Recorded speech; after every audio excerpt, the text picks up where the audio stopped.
views on the street.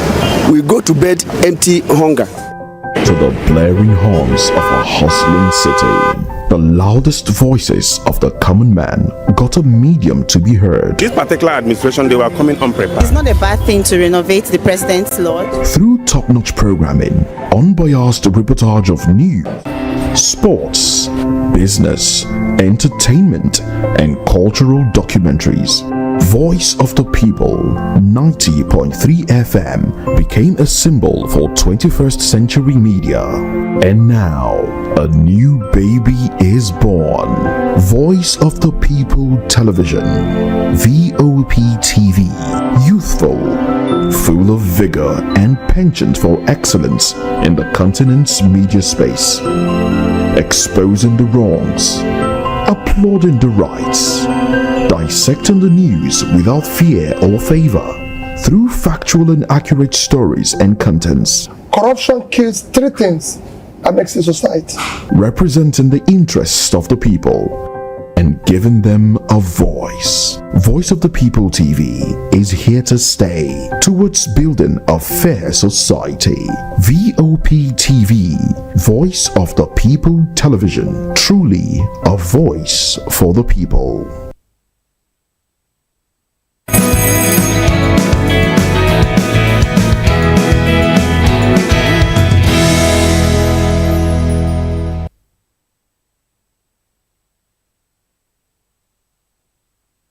Hello there, good morning and welcome to the Friday edition of Voice of the People of VOP this morning on Voice of the People Television. Today is the 29th day of November 2024. It is the last working day of the week. It is the last Friday in the month of November. By the time we come back on this show on Monday, it will be December. That means that the year is gradually coasting to an end. Oh well, thanks for joining us on this show. I am Chukwuma Okoro. Now, on this show, Simon Ekpa Remanded, Southeast stakeholders demand Kanu'S release, insist on Ekpa'S prosecution. Now, there's been a flurry of comments since the arrest and detention of Simon Ekpa in Finland. While some people insist that, look, his arrest and detention is going to douse tension in the Southeast, others think to the contrary, that keeping both Simon Ekpa and Nnamdi Kanu in detention will only exacerbate the insecurity in the Southeast. Meanwhile, other stakeholders, both in the Southeast and outside the Southeast, have also insisted that it behoves on the federal government to look at the root cause of the insecurity in the Southeast and take it out. Whether it is the release of Nnamdi Kanu or the detention of Simon Ekpa, the root cause of insecurity in the Southeast, which arises from the marginalization of the people that gave rise to the agitation and the insecurity, must be addressed for Nigerians to move on the issue of insecurity, not just in the Southeast, but in other parts of the country. Fina? Good morning, Chukuma. Good morning, Nigeria. You're welcome to today's show. And then we also, I think 2 days ago, we were jubilating of how the refinery in Port Harcourt is now working. You know, so many Nigerians have chimed in their own. Some people have said that it's a welcome development. And others have come up to ask questions about what is really happening there first. We heard that the 60,000 barrel capacity refinery, you know, it's in full operation. Even truckloads of products were also loaded at that particular refinery. But we got another information saying that Port Harcourt refinery also is facing another scandal, where NNPC under fire for only 6 trucks of, the PMS, or is it 200? This is quite a question that Nigerians are asking. NNPC faces 12 questions. Who is going to answer this question? Melekiari told Nigerians that this is not a time for us to be looking at misleading information, that we should, be of good hope and also cheer up over the fact that our refinery, one of it is working. Remember, this is the 60,000 capacity, not the 150,000 capacity that should be working, But let's see how it goes. The president also come up to give them, another demand that of Warri and Kaduna should also begin operation. What is really happening? After so many years of waiting, now Nigerians are having, some other questions to ask. Is the refinery really working? How many trucks are we taking out from that refinery? Why is it that the PMS price is still on the high side? Why is it that NNPC's refined product is kind of higher or kind of more expensive than that of Dangote Refinery? Are we supposed to be talking about blending plants being part of what petroleum production is all about? Or shouldn't you be talking about having our own refinery? These are the questions on the mind of Nigeria. And this is also the second topic of our conversation this morning. My name is Fina. Okay, Chuku. Oh, well, these are the major stories. But there are also other trending stories in the polity. But before we proceed, we'll like you to subscribe to our page by clicking on the like button. On YouTube, we are Voice of the People TV, and on other social media platforms, we are at VOPT Live. You can also visit our website on www.vop.ng. Now, one of the trending stories is that, look, human rights body Amnesty International has accused police authorities in Nigeria of using excessive force against demonstrators during the #End Bad Governance protest. The protest took place between August 1 and 10 across the country owing to the harsh economic conditions in Nigeria. Also, the Senate on Thursday passed the second reading of the 4 tax reform bills sent to them for consideration by President Bola Tinubu in October 2024. The controversial bills were passed after the Senate Majority Leader, Okoyemi Bamidele, who led the debate on the bills, explained their significance. Well, before we move on, Fina, Amnesty International has raised concerns about how police authorities overreached themselves during the End Bad Governance protest. And they are calling on the president to carry out investigations and ensure that culprits, police officers who overreached themselves, who became overzealous in trying to control the protesters, are brought to book. We understand that some people were killed. Live bullets were used against people. Yeah. I'm happy you're talking the about military, why the police is denying that, look, we didn't kill anybody. The military admitted, look, someone was killed, in the crossfires when we were trying to control the crowd. But why is it that the police is always denying, even when there is evidence? They say they did not use lethal force on Nigeria. No, but it is clear that they used. Despite that, how many people, at last, over 100 people were detained, and Nigerians had to put pressure on the government, on the president. Even including minors. Including minors. Yeah. About six of them. We understand that some people are also still in detention in some parts of the country. Yeah.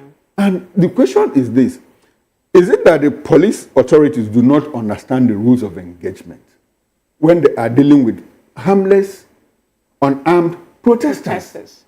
So at what point do they know the line between, if somebody is armed and is even coming after you, like I said, there are rules of engagement. You don't shoot to kill. You can shoot to unarm the person and now bring the person to justice, not outright killing. And recall that something's been trending in Lagos State when the special advisor to the governor of Lagos State was suspended because of a tweet he made when he said that people who protested during the End SARS, were hunted down and dealt with and executed. Yeah. And shortly after that, he was suspended.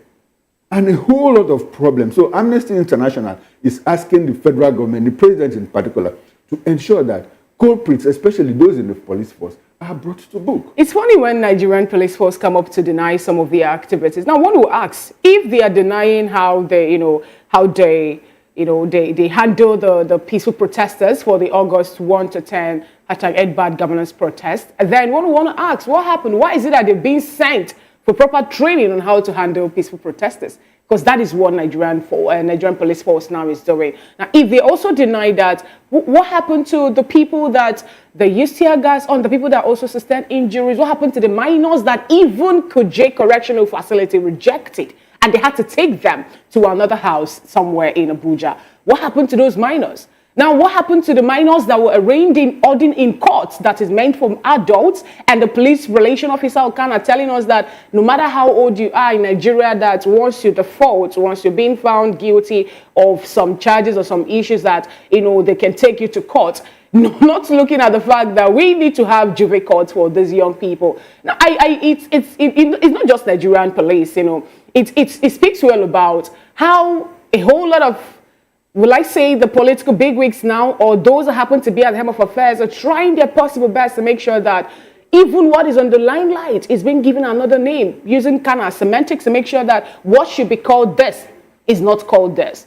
If the police come up to say, no, we did not use force, we did not use lethal force on people who come up to protest the hashtag Aid Bad Governance, then what happened to the people that we saw how they used tear gas on some people? We saw how some people were also beaten with a baton and so many other things. Also, like I said, rightly said, we saw how bullets, live bullets, were used during for them to be able to, quail or curtail the people that were doing the protest. And, my pain in this one, Chukuma, is the fact that before that protest began, Nigerians, the organizers of the protest, or Nigerians in general, they wrote to the Nigerian police force to say, we are embarking on a 10 days protest. We need your protection. We need you to make sure that this particular protest was not hijacked. We needed to provide us adequate security. It is our constitutional right to protest.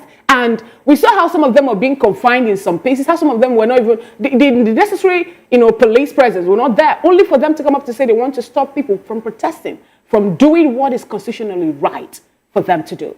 Anyway, it speaks to the whole issue of reforming the police force. The present mobile police, they started out as riot police. They were actually meant to control violence, control protest, violent protest and all of that. But we see that, look, like I said earlier, they are sometimes quite overzealous. Even when protesters are even demanding for reforms in the police force, in their welfare, and all of that, and yet they come after these protesters. For me, it's some kind of being overzealous, overzealous and all of that. Oh well, Fina, during the week, just yesterday, the contentious tax reform bill. It started on Wednesday.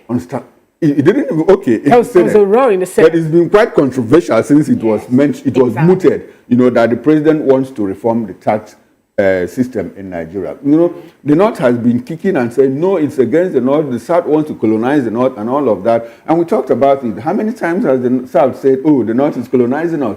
But on Wednesday, there was more like a mild commotion on the floor of the Senate, when the tax reform bill was introduced on the floor, but it was not included in the Senate's other paper. Yeah. And after the back and forth, the deputy president of the Senate was able to manage the situation. And yesterday, it scaled through first reading, and now it's going on the second reading. Is that good news or what?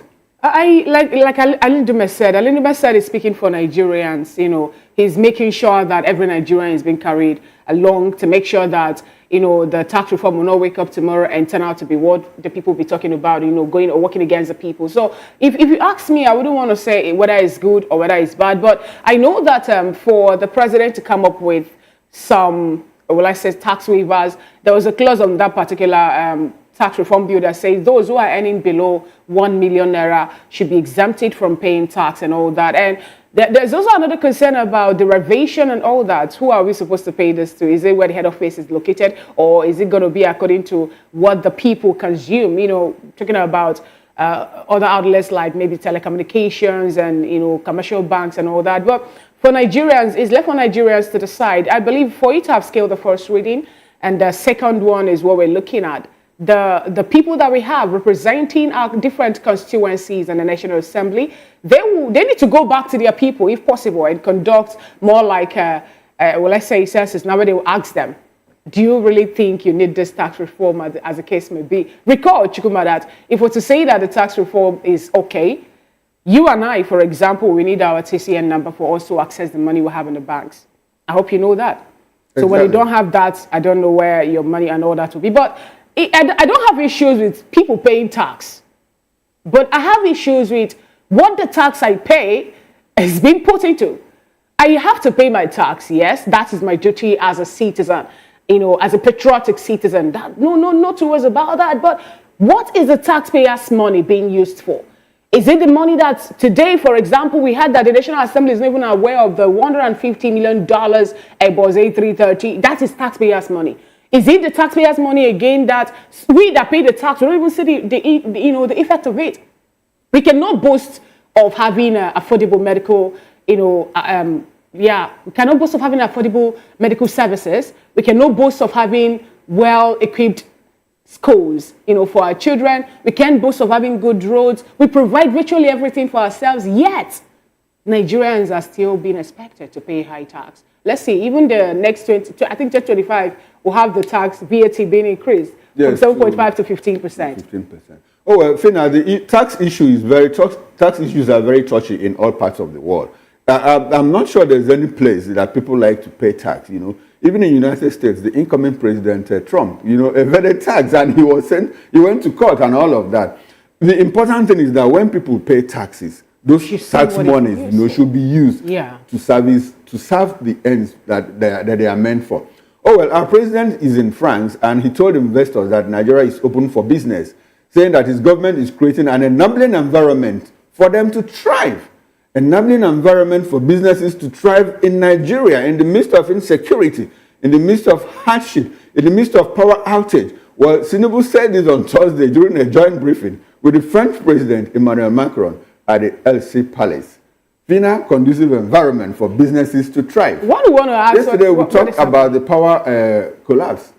How we are generating 5,000 megawatts, and we are asking investors, you know, to come in here so that they will now rely on diesel and generating powers, you know, to do their businesses, raise their cost of production, and now transfer it to end users. So, what kind of enabling environment is the president talking about? Is it tax waivers that he's talking about? Is it that insecurity is on the decrease? I mean, he was in Brazil the other day, and he told the international community, I was getting there, Chukuma, before farmers can't even go to farm because of insecurity. So, what enabling environments do we have here?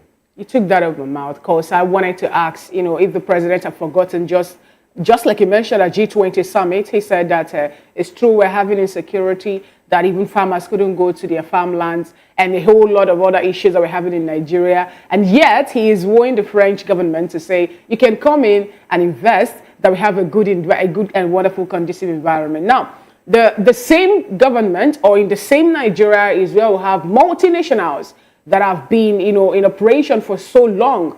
You know, the one that hurt me the most was that of Guinness.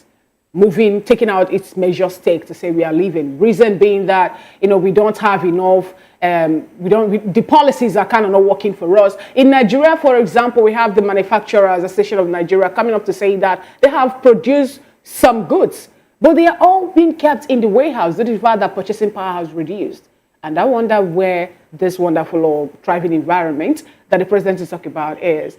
But anyway, let's see how it goes. Oh, well, that's for how far we can go on banters. We'll take a quick break, and when we come back, we'll take newspaper headlines. Please stay with us, don't go away.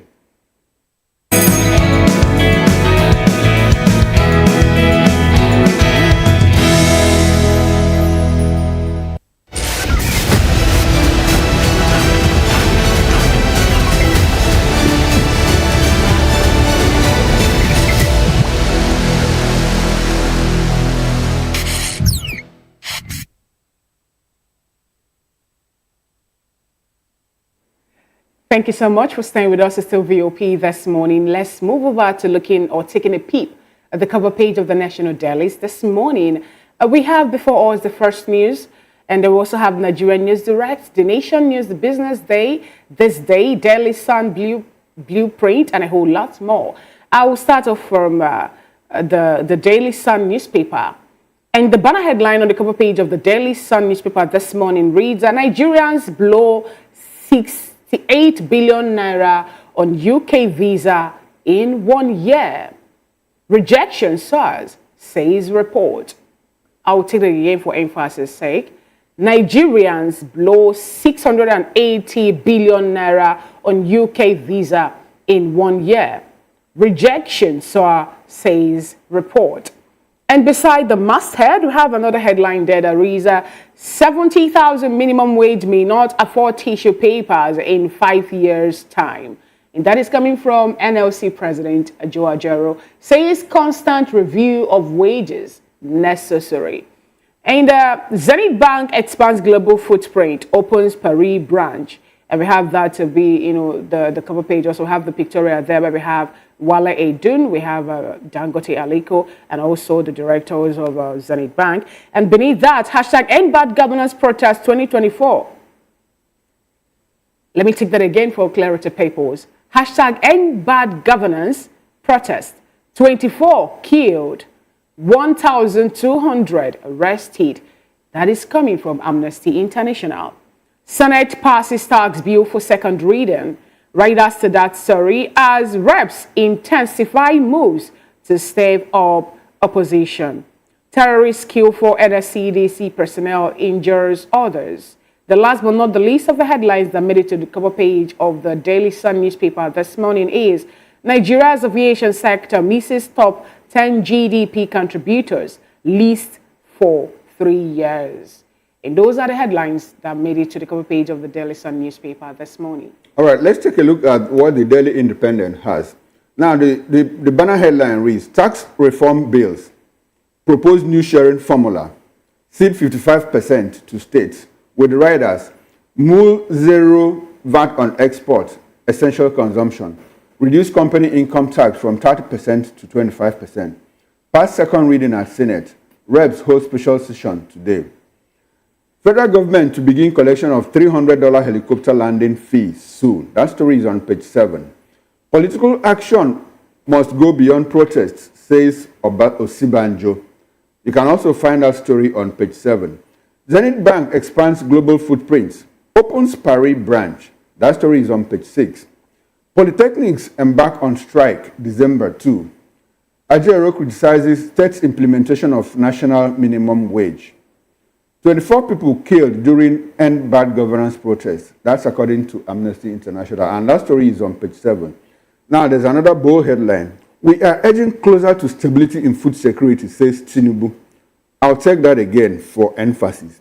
We are edging closer to stability in food security, says Tinubu, unveils initiative to reduce out-of-school population.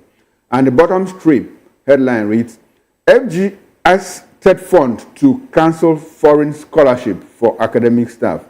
I'll take that again for emphasis and clarity.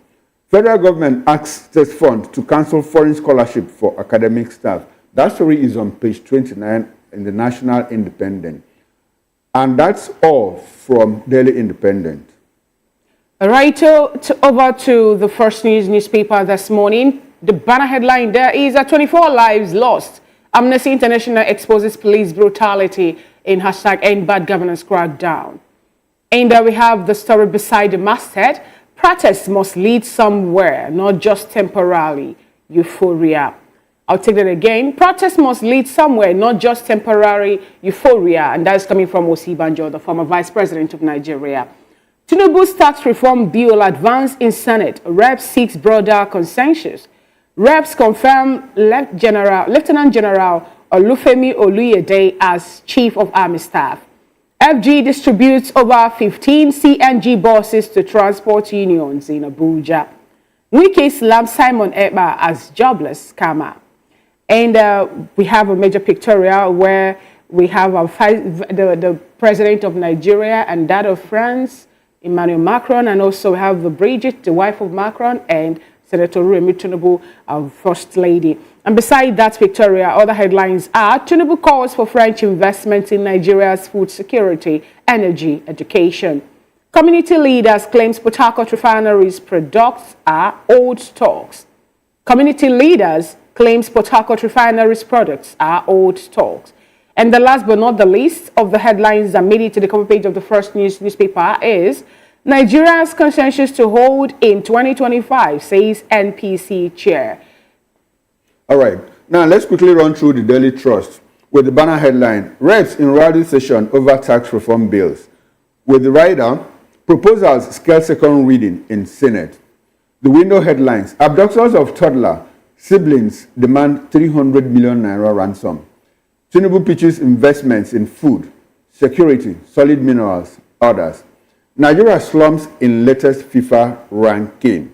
There's another bold headline there. Influential leaders move to resolve ACF crisis. Police killed 24 during #End Bad Governance protest. That's according to Amnesty International. Now, marketers lift 251 million liters of petrol from Dangote Refinery in 10 weeks. I'll take that again for emphasis. Marketers lift 251 million liters of petrol from Dangote Refinery in 10 weeks.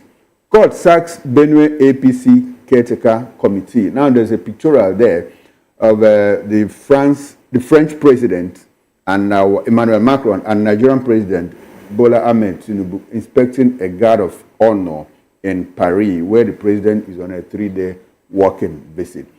And that's all from Daily Trust newspaper. I think we can take another set of newspapers. So let's go. On the cover page of the Guardian newspaper this morning, the banner headline reads, World AIDS Day. Rises spread. More HIV-infected kids. Slow race to zero scourge. We have a breakdown of that. About 140,000 Nigerian children are currently infected by HIV. 22,000 new murders to child transmission of HIV yearly. And Nigeria contributes 25% of the global burden of HIV mother to child transmission. Contributes 46% of new infections among kids in the West and Central Africa. 18% of global figure. 35% gets pediatric treatment as against global set standard of 95%. Also, we have 15,000 deaths recorded among children yearly, 300 of which occurred weekly. Away from that breakdown, the Senate moves forward with tax reform views as critics call for caution. Shun migration, FG tells fresh foreign trained medical doctors. Witnesses tells court how he collected $400,000 from Emefiele. That story is on page 7 of the Guardian newspaper. Global wages outgrowing inflation, says ILO. And then we have another headline, Zenith Bank expands global network with Paris branch. Beneath that pictorial, Amnesty International accuses police of killing 24 protesters in Kanu'S. Emphasis on individual success weakens political action, says Osibanjo. And the last but not the least of the headlines on the cover page of the Guardian newspaper is electricity subsidy skewed against masses, minister affirms. Now, let's quickly run through the Punch newspaper with the banner headline. Minimum wage. Labour states hold last-minute talks ahead Monday strike. NLC mobilizes for total shutdown. States hopeful of beating December 1 deadline. And beside the nameplate, you have Port Harcourt Refinery. Controversy surrounds NNPCL's claim on operation. That story is on page 29. Tax. Northern senators regroup. Bill scales second reading. That story is on page 2. NAFDAC mops up fake malaria drug. You can find that story on page 12. There's a pictorial of the president, our Nigerian president, the French president, the First Lady, Nigerian First Lady, and First Lady of France, where I think it's more like an exhibition or whatever. Tinubu seeks France collaboration on food security education. That story is on page 7. Money laundering. US-based Nigerian may get 20-year jail term. You can find that story on page 5. Suspected herdsmen kill Ogun chief on farmland. That story is on page 4. Job creation, not part of my mandate, according to the Minister of Labour. I'll take that again for emphasis. Job creation, not part of my mandate, Labour Minister. That story is on page 16 of the Punch newspaper. That's all from the Punch newspaper, and that's how far we can go on newspaper review this morning. Join Fina and I at 9 o'clock for a more extended review of newspaper headlines. We'll go for a short break, and when we come back, we'll look at Finnish court remands separatist leader Simon Ekpa, sets May 25 for final hearing. Please stay with us, don't go away.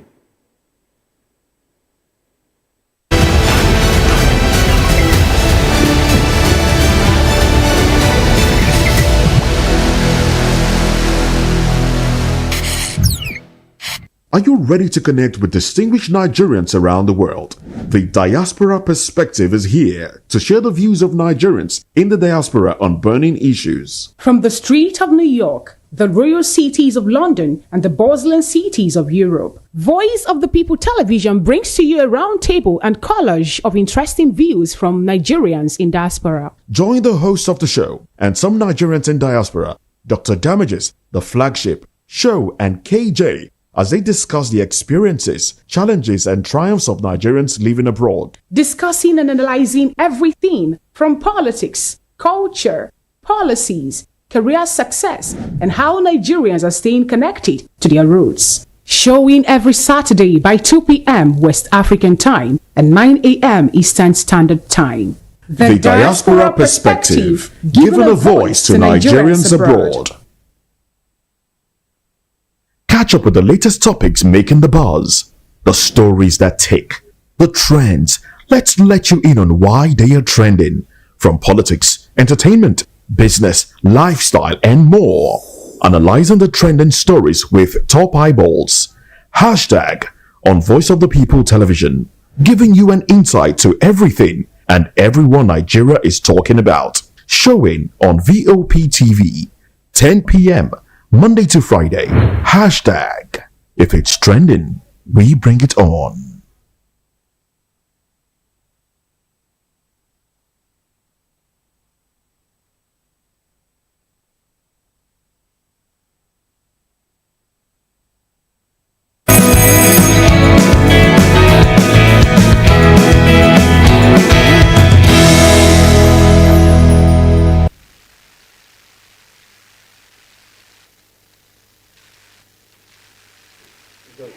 Welcome back to VOP this morning on Voice of the People Television. Moving on to the topic of conversation proper, a Finnish court has set May 2025 as the deadline for prosecutors to file charges against Simon Ekpa, a dual Nigerian Finnish citizen, accused of inciting violence, spreading terrorist propaganda, and financing terrorism. Ekpa's arrest last week has sparked strong reactions in Nigeria's southeast, with some residents calling for his prosecution in Finland, while urging the release of Mazi Nnamdi Kanu, the detained leader of the indigenous people of Biafra, as a way to address regional insecurity. Abia State Senator Enyinaya Abaribe has stressed that releasing Kanu is vital for restoring peace, arguing it would expose genuine agitators while undermining criminals and their exploiting also ways.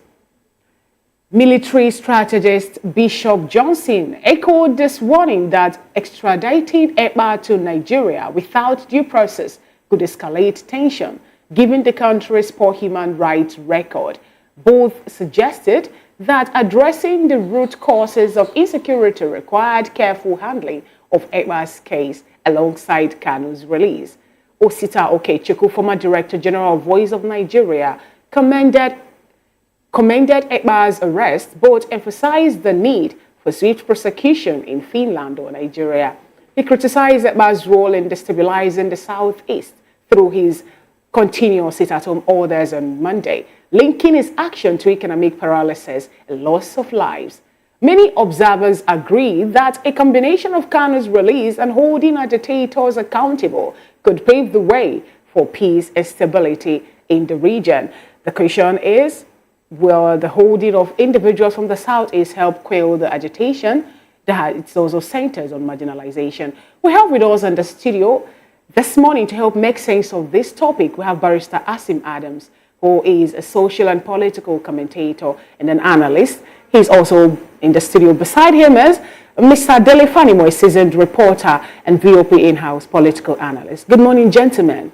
Good morning, sir. Good morning. Good to have you in the studio this morning. I'd love to start off with you, Barrister Adams, this morning. Mazi Simon Ekpa has been arrested in Finland, and then some Southeasterners, including Johannes Ndibo, says that he should be extradited back to Nigeria and be prosecuted properly, and also face the action over the fact that he continues, make sure that the sit-at-home orders that was given in the Southeast is being upheld. Where some other persons are saying, no, let us, let him be, over the fact that if we bring him back to Nigeria, it's going to more like exacerbate the whole Human Rights Violation Act and all that. What do you make of this as a legal practitioner? And do you also think that the release of Nnamdi Kanu, which a whole lot of them also were calling for, could help to reduce the agitation from the southeastern part of this country? Okay, thank you very much. I think I have to start from the second question, which is the release of Nnamdi Kanu. Yes, I believe that if Nnamdi Kanu is released, you're going to see it might not be complete cessation of hostilities or whatever the case may be, but it's going to drop down. The escalating proportion or propensity of violent agitations, will drop. Why am I saying that is that Nnamdi Kanu is regarded as, a strong political figure.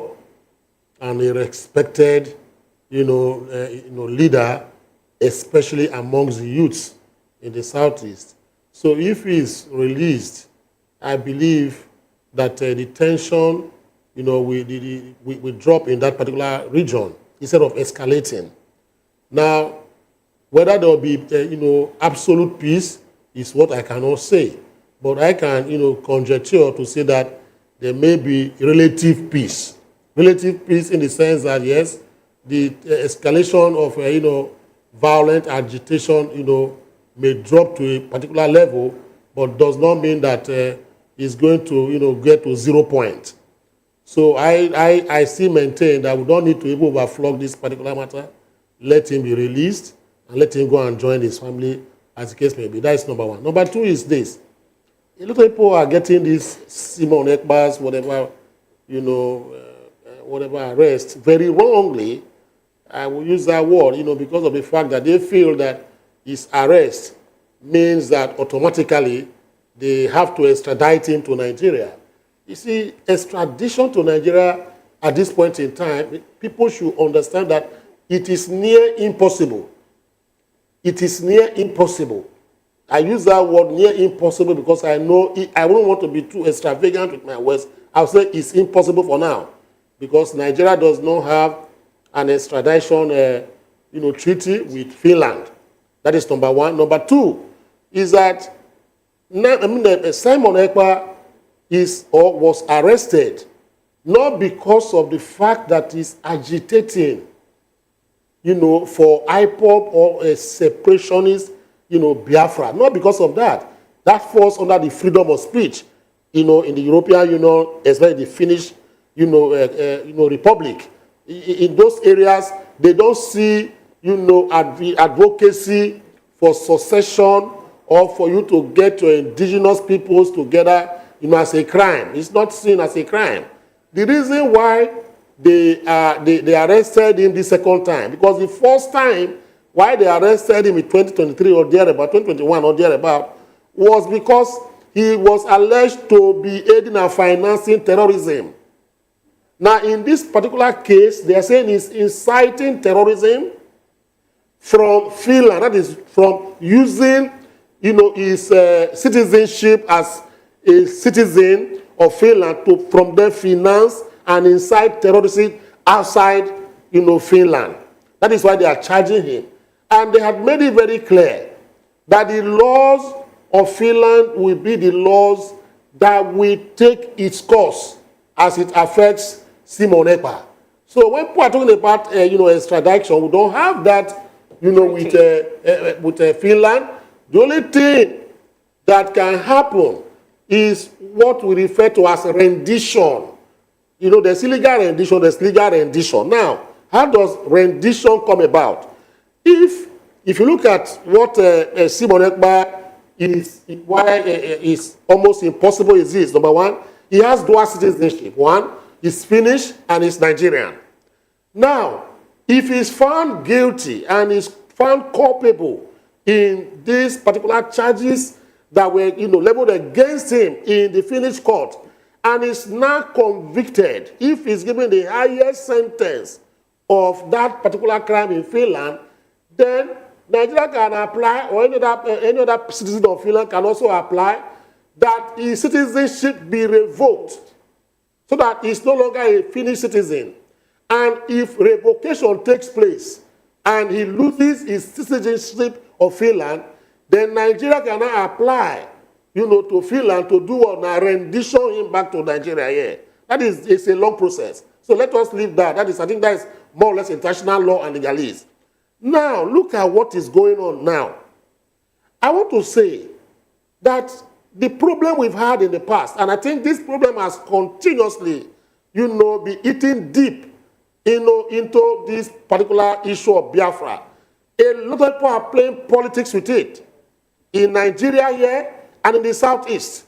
I wonder why are they talking about exchanging Simon Ekpa for Nnamdi? What is the meaning of that? I don't understand that. Don't mix the two together.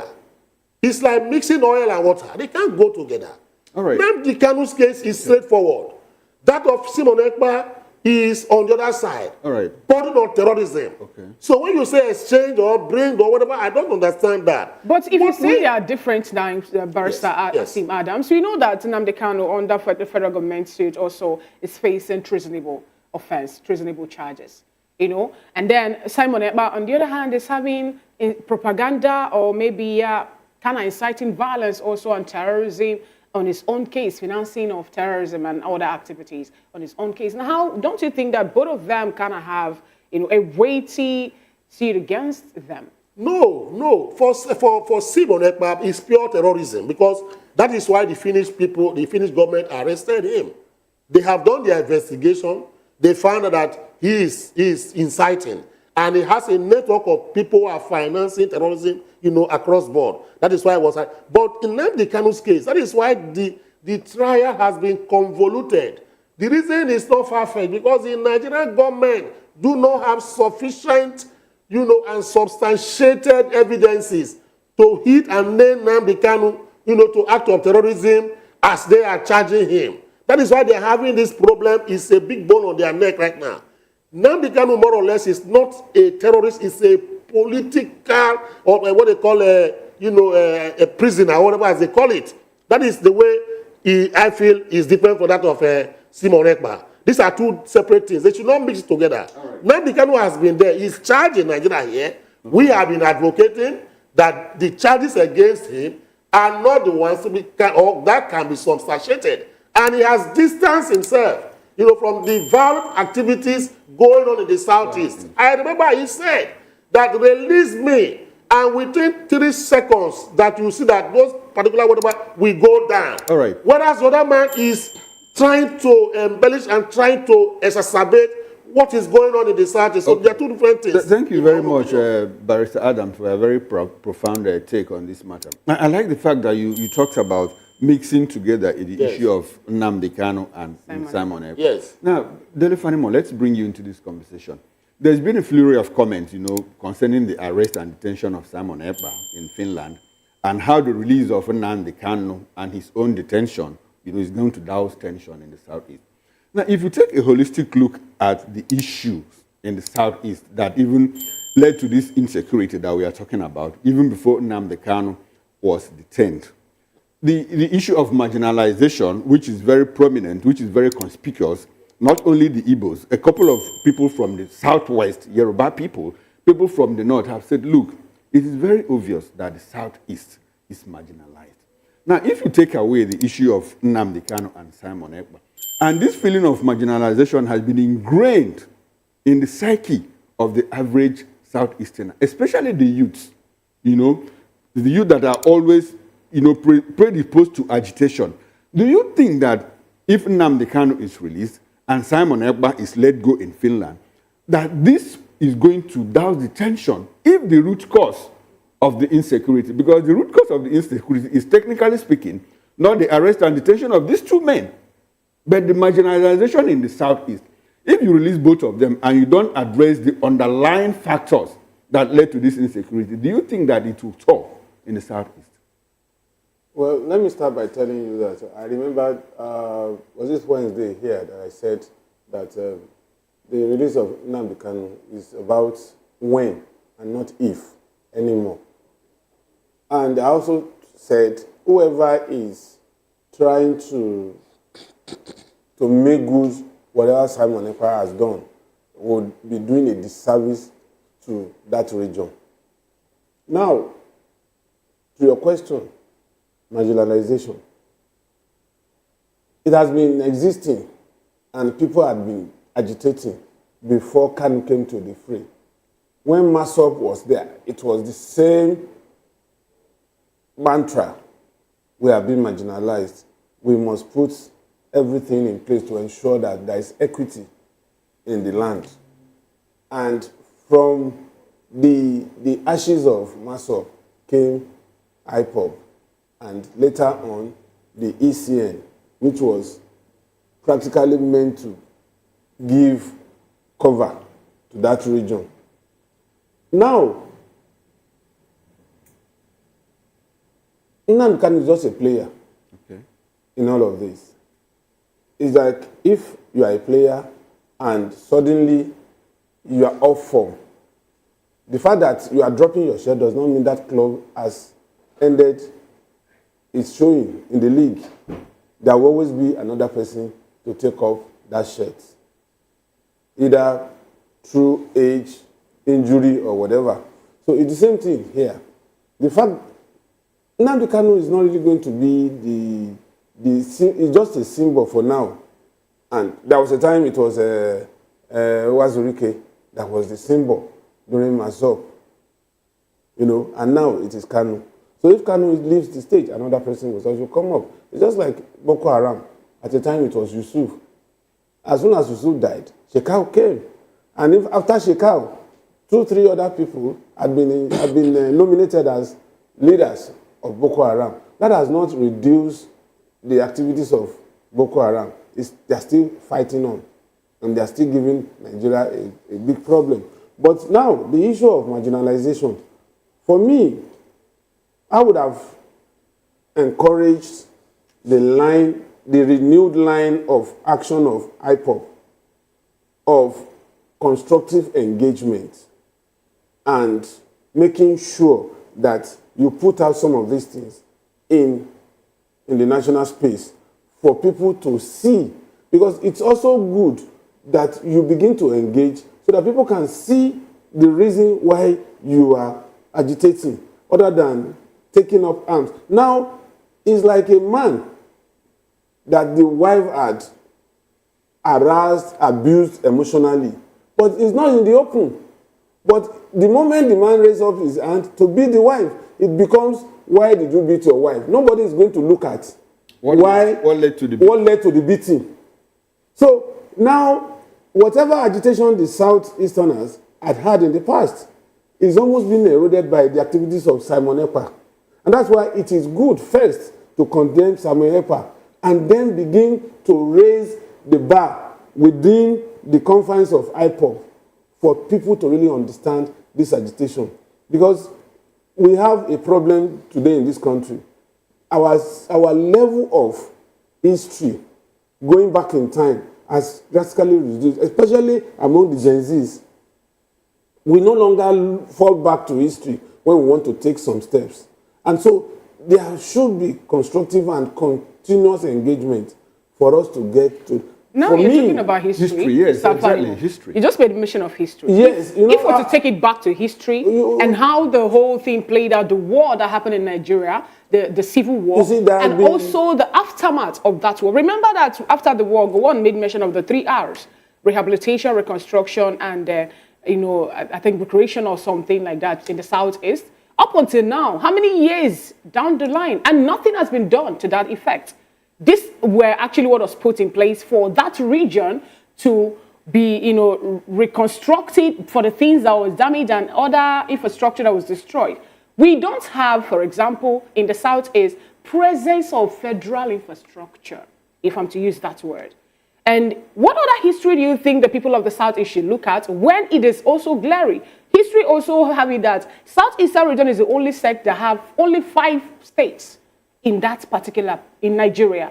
Other, geopolitical zones enjoy 6, some of them have 7. And all this also equates to number of people who have in National Assembly for their voices to be heard. Now, do we really need history for the people of the Southeasterners to understand that they are being marginalized in a nation that have them to be part of the, the major tribes? We have Hausa, Igbo, and Yoruba. Do they really need to, beg for them to be included in their affairs? Let me also add to the sense of history. I like the fact that you mentioned the Gen Zs, who are more like the drivers of this agitation now. Like 80% of them, if not all of them, were not born during the war. So they don't know the history of the war.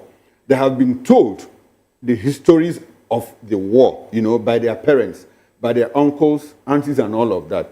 Now it's no more history. They are seeing these things. They are very visible. So glad. Like Fina said, the number of states in the Southeast, how Igbos are excluded in the commanding heights of Nigeria's national life, the number of people in the National Assembly, the continual detention and incarceration of Nnamdi Kanu for merely waving a flag. Meanwhile, people who carry AK-47 assault rifles are let go. So if you put all these things together, do you think that that the mere release of Nnamdi Kanu and Simon Ekpa is going to douse the tension. I'm happy that you spoke about it, but I'd like for you to expatiate more on the sense of history, on the sense of not just history, but the history that we are recording now by our actions and inactions on the part of the federal government. You see, history is a documentation of what has happened in the past. And what is happening now? What is happening now will become history at a later date. You understand? What I'm saying is there have been so many narratives. Books have been written about what led to the Civil War. And if you read some of these books, they contextualized whatever happened during the war based on their own perspectives. You understand? The way an Hausa man will write about the Civil War, it's not going to be the same way a Yoruba man will write, and the same way the Easterner will write, the Igbo man will write. So now it is for us to have that intellectual depth as to understanding where this thing is coming from and what has been after the Civil War, which was the anticlimax at that time. And now we are also seeing what is going on. If we want to talk about marginalization, almost every part of the country will have one or two things to say. Okay. But it appears to be more on the side of the Southeasterners. And I feel that it is now time. Nnamdi Kanu's release, like I still repeat, it's imminent. I can say that from what I've seen.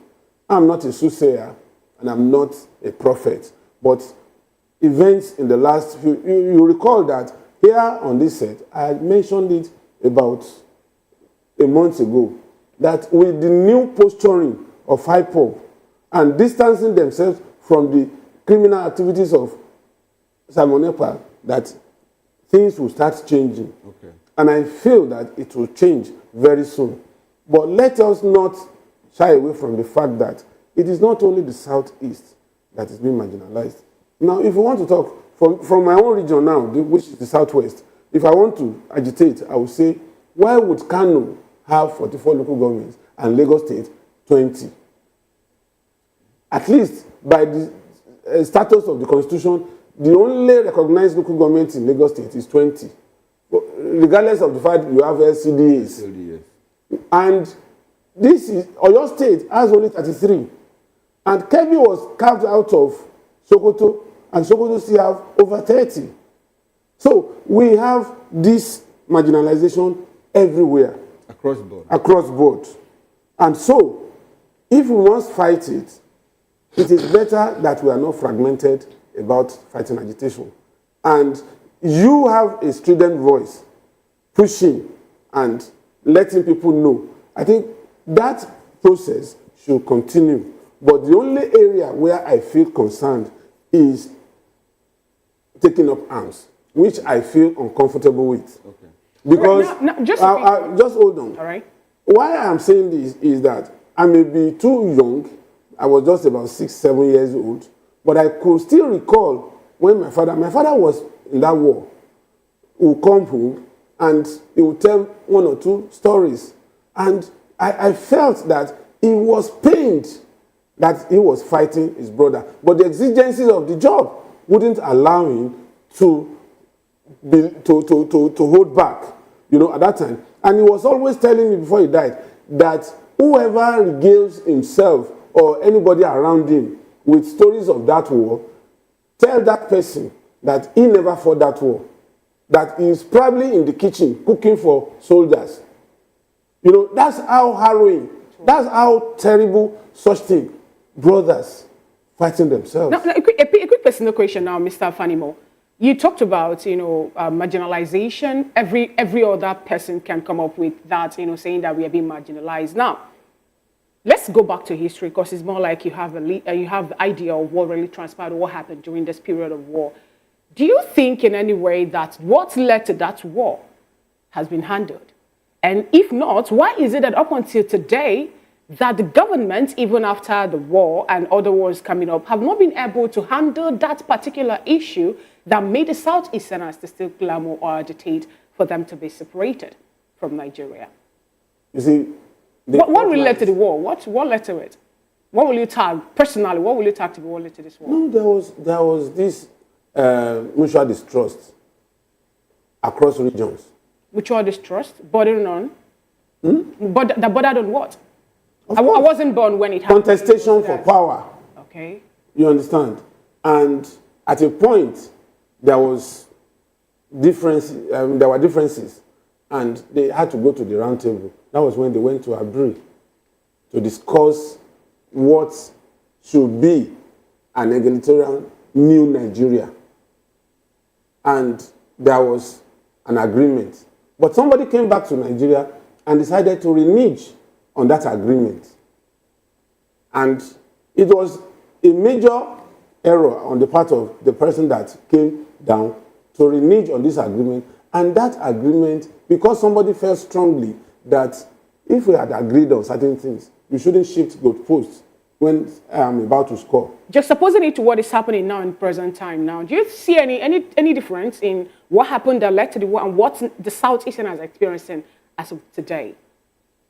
Well, for me, you talked about power and how some people were disgruntled and all that. Now, do you still see that happen? Well, to some extent, it is still latent. Do you understand? But that's why I said, even when it is latent, it is also necessary for us to find a middle way to it and ensure that there is no crisis. All right. They say that nations go to war when diplomacy fails. You know? Yes. I think this is the time of diplomacy. I think we are doing diplomacy exactly. By talking, by asking questions and asking the federal government to do. I mean, if you can't convoke a fresh national conference, you can look at the ones that we... Let's look at the books. The book, the 1999. And that's where history is coming to play. Exactly. And history is also being recorded. Yes. Speak now, you know, by what is happening in government. All right, Barrister Asim, let's bring you back into this conversation.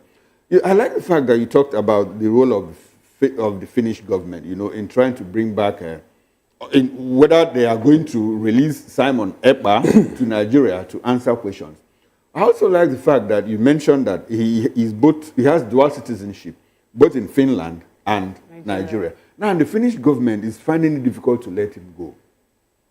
But that didn't happen in the UK, you know, between the Nigerian government and Nnamdi Kanu. I mean, a British citizen has been held in detention, incarcerated since 2021. And the British government is more like mute, silent on everything that has been happening around Nnamdi Kanu. Some people have also alleged that, look, the British government is acutely, overtly interested, you know, in what is happening in the Southeast. Because according to those narratives, the British government is interested in making sure that the Southeast doesn't resurrect both politically and economically. And that is why they are more like silent. We had an Adeyinka grandson, you know, who came to Nigeria here to spew hate speech and all of that. When he went back to Britain, he was sent to jail. But British government has been very, very silent on the Nnamdi Kanu case. Do you align with that narrative that, look, the British government is interested, in fact, aiding what is happening in the Southeast? See, those are guest talks and conjectural positions, in my own opinion. Now, let me tell you, in all the colonies that the British, you know, had, you know, sway, that is the way they behave. Is it in India? Sorry, exactly what way? They keep ambivalence. Okay. They are so ambivalent. They are lukewarm when it comes to issues. Is it in India, Pakistan? How did Pakistan leave India, etc., as the case may be? Is it in Australia? Is it in New Zealand? Is it even in maybe Ghana and Nigeria? Nigeria, for instance, now. You look at what is going on. So you ask yourself, the reason why they are doing this is because of the fact that Britain, even during the war, did not support the Biafran agitation. They were for the federal forces. So that question, that particular answers that particular question, as the case may be. In fact, they were even against the French and the Russians who were, you know, bringing in aid, supporting the resurrection or insurrection then as at that time.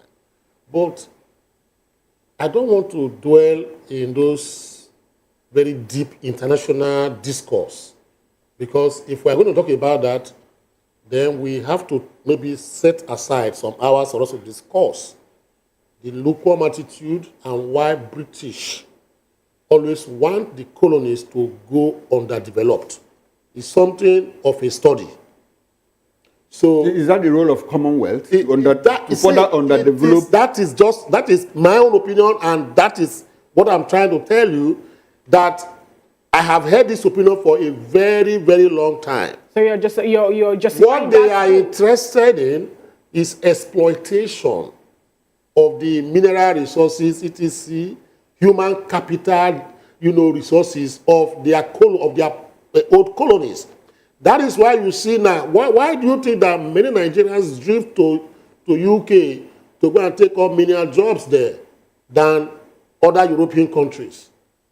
Why do you think that Nigerian doctors, apart from the fact that they are well paid, why do you think that there are so many openings, vistas open for them by the UK government to exploit and bring these intellectually endowed people to their economies?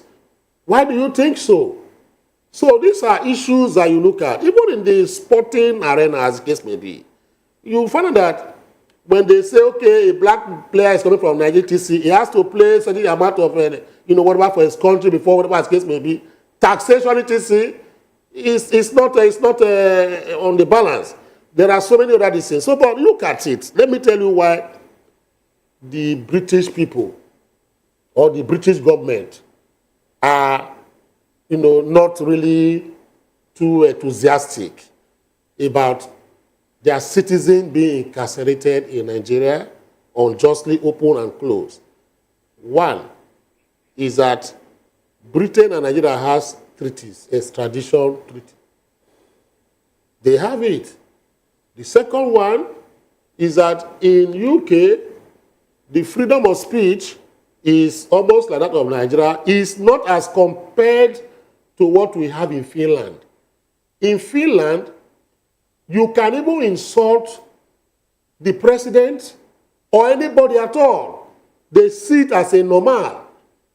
But in the UK, there are certain statements you make against the Queen, you go in for it. So it is not an open-ended whatever for you in the UK. Two is that the Nigerian government and the United Kingdom, they are like Siamese twins. That is why you find out that in everything that Nigerians do and their leaders, the first place of call is to go to England to go and visit whoever they want to be, the Queen or whoever that is there, to solidify, their whatever as the case may be. Now the Kanu taken to Nigeria, do you know that the United Kingdom set up an inquiry by their High Commissioner here to find out why Nigeria had to, extraordinarily rendition Nnamdi Kanu from Kenya to Nigeria. And even the processes of, the trial in Nigeria here. We don't know the outcome of that particular inquiry. We don't know what has gone with that inquiry. Because the British people see Nigeria still as a colony for them. And they do not want anything that will disturb the flow of oil and other financial or economic investment they feel they have in Nigeria here. It is the whole of Nigeria, not just the Southeast, in my own take and opinion, as the case may be. So, I'll leave it there. All right, thank you, Pastor Ashton. Then let's come back to the issue of Nnamdi Kanu and his imminent release. You've been saying, for the past 1 week or so that Nnamdi Kanu's release is going to be imminent. What gives you that hunch? Are there things that you see that has happened, things that have happened in the past weeks, in the past month? Is it with the appointment of Bianco Ojukwu, or is it the statement from the presidency? You are a reporter, and we know that reporters have information. Do you have any information? Can you share with us? What if I decided to share my information because I... Okay, all right. All right, give us the hunch. You can just ask me to give you snippets into what I have. Open the window. What if I decided to hold on to window it? for us to see? What if I decided to hold it until I write my memoir? Oh. Okay. Maybe you'll be released. All right. Talking seriously, you see, there are some things that would ordinarily give me some of these ideas that came to my mind. One, at a point, there was this standoff in the whole mix of holding on to Kanu or releasing Kanu. And it got to a point that there were feelings that Kanu was actually the man inciting people to violence in the Southeast. Kanu came out to denounce violence. And this violence was located in Samuel Ekpa. And stakeholders, and I keep saying it, that if crises of that nature will thrive, will survive in an environment, then there is an active, or let me say active, connivance between the community and these actors. Because they live in the community. If the community is not ready to denounce them, they will continue to thrive. But now, major stakeholders in the Southeast are finding their voice and condemning violence. They are not saying we should repress agitation, but they are condemning violence. Because violence has not brought any good to that region. Now, businesses suffer. People are killed.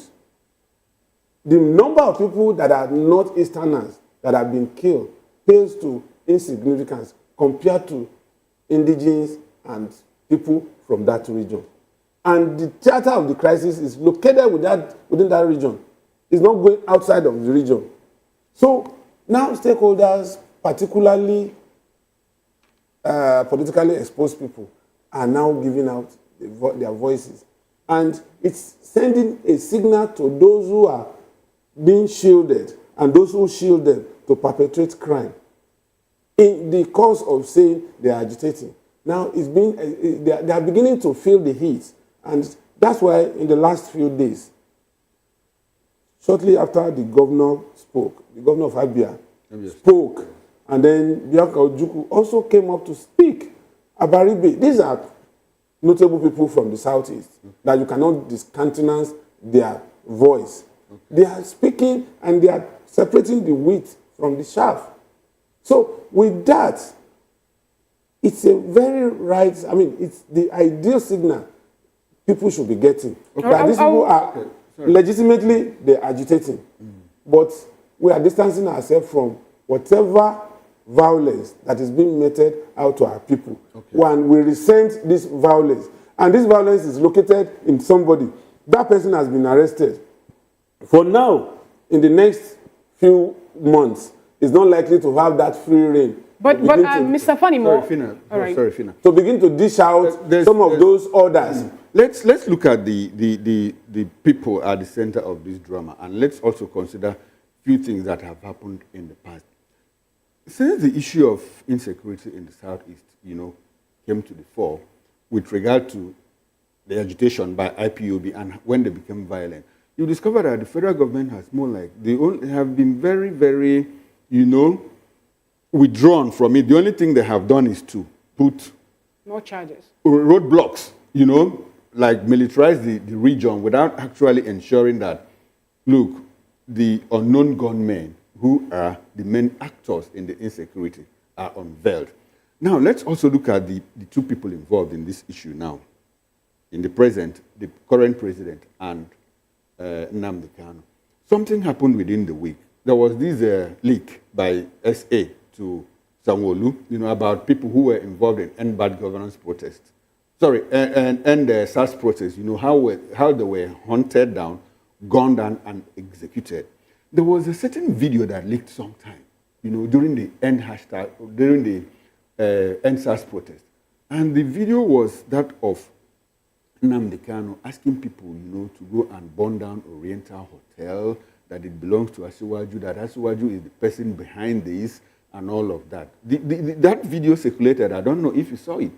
Now, a lot of people also believe that Asiwaju, if you put the burning down of TVC and the request, by a certain Nnamdi Kanu whether that video was true or not, whether it was doctored, for people to go and burn down Oriental that allegedly belongs to Asiwaju. Which is not true. Okay, some people have also said that, look, that Asiwaju is very, very vindictive, that he is unforgiving, that if you cross his path, he must have to deal with you. Even Nuhu Ribadu said so within the month, last month or early this month, that look, you don't play with Asiwaju Abola Tinubu and go free. If you put all these things together, do you still think that the release of Nnamdi Kanu is imminent and that he's likely to be released using a political solution by the current president? Let me tell you, no president worth being called a president will want to rule over a fragmented country. No, Buhari did. No, what was the fragmentation? Was there any secession? Okay, is that the fragmentation? Yes. Okay. But there were hotspots in parts of the country, and he didn't. That was insecurity, and it permitted almost everywhere at that time. And the president, it's not the same thing as, a sitting president allowed it. Wait, it's not the same thing as balkanizing a part of a country. Insecurity was there, and it predated him. He inherited it, but he couldn't do he couldn't do much to contain it. Okay. It's a different ballgame from letting Odua Republic go and letting Biafra go. You use the word fragmented. Fragmented, you know. And when it's fragmented, no. we were still. But it starts from the issue of not still together at a point, Boko Haram declared an Islamic Republic in Borno State. But it was not allowed to hold. Exactly. So that fragmentation starts from somewhere. You see, when I say fragmentation, when you fragment something, you have dismembered it into places. It's different from when you have a country that is still holding, the sovereignty is still there, and there are pockets of crisis here and there. It's different. Go ahead. So, for me, it is clear that nobody will want to rule over a balkanized, maybe I should use the word balkanized country. And to that extent, there will always be political solution. It may not go down well with the individual, but then, for the sake of the country, for the sake of the sovereignty, there must be a political solution. In spite of all the problems in the Middle East, Israel still found a way, and Hezbollah, to get a ceasefire. Though it may be short-lived, at least in the next 60 days, we are watching if the ceasefire will hold. And Israel is also reaching out to Hamas to release their hostages. So that means even if you go to war, you still come back to discuss. So for me, I don't want to share because I don't know the internal workings of this government, and I don't have the mind of Asiwaju Tinubu. I've never worked closely with him, and I don't know. So all those narratives you mentioned, I am not going to allude to it because I don't know much about Tinubu. But I know him is the president of Nigeria today, and he will not want to preside over a burning house. Yeah, but you know that he may soon release Nnamdi Kanu. That's why I said part of the political solution would lead to the release of Nnamdi Kanu, because he will want to stop that crisis in the southeast. Okay, now and also there are some things that are also going on that if they sail through, it could be of benefit to every region, not just southeast. Okay, but Barrister Asim, let's also get your own opinion on this one. You know, how possible is it that very soon Nnamdi Kanu will be released, given the fact that some people also, made the statement or have alluded that the North is kind of having a grip on what is happening with Nnamdi Kanu, more like a political issue, kind of trading Nnamdi Kanu's arrest and continuous detention to, 2027. And the outcome of it. Also, Nnamdi Kanu filed a case making Nigerian government and Attorney General of the Federation as 1 and 2 defendants in that case that have 50 billion naira attached to it, saying that the way he was pulled down from Kenya to Nigeria, he was kidnapped, and it was against his fundamental human right. Now, when you look at all this happening, do you think that Nnamdi Kanu will be freed anytime soon? Also recall that 50 lawmakers kind of visited even the past president, and the president wanted to talk about his immediate release. Do you think with all this happening, his release is going to happen anytime soon? Well, I believe Nnamdi Kanu should have been released. It's not what we are passing through right now. If somebody had done the needful as at that time. Section 174 is very clear. Even the charges, because the Supreme Court said they should go back to the lower court and start the whole process again. This is where the AG Fed, what they call nolli prosequi. He can initiate, he can withdraw, he can abort, criminal proceedings against anybody, including myself sitting down here. If he wants to be of use and help to me, he has the powers, the prerogative under the Constitution. Section 174 is there. Now, you look at what is going on. I keep saying that the Nnamdi Kanu issue has been politicized. Politics and a political solution is what is now staring us in the face. The legal solution is very easy. The legal solution is very easy. Like I talk about the nolli prosequi by the AGF of Nigeria. It just goes in there and says, you saw what happened during the minors of what they call those people that were tried for terrorism. You saw how it happened. Before you knew, the president made a statement. The following day, the boys were out. Is it not so? So if they want to legally release Nnamdi Kanu, we don't need all this talk and whatever as case may be. The AG will just recommend and do a memo to the president and say, I'm invoking section 1 of my, that is the power given to by the Constitution. I need your permission, I need your approval, to do this. And this is what is going to happen. He signs and he comes out the following day. Now, what is happening and what a lot of people don't want to look at is this. The Southeast itself has its own problems to deal with. A number of Southeastern, bourgeois, political titans in Southeast are even scared of Nnamdi Kanu's release. Why am I saying this? If the government should release Nnamdi Kanu today, he will become a political colossus. He will become a titan. He will become a behemoth, politically speaking, to the extent that if he were to go to his house in Abia State, a governor that wants to contest for an election in Anambra State the next year will go and visit Nnamdi Kanu. He now becomes, a kind of a deity, political deity. There are those who have been deified politically in the Southeast that feel, if this man get out, it means that my own position will not be of relevance politically. So those people might be walking on the ground, to go back and, say or put some cog in the wheel of, progress. I'm saying this from my own observation. It's my opinion. The second one I've seen is this. The governors of the Southeast, if they are not colluding with the government at the center, they only hold press conferences to say, release this man, release this man. Have they gone further than that? They have not done that. Now, in the caucuses that we have, the Southeast has 5 states. As we say, you have House of Assemblies in this particular state.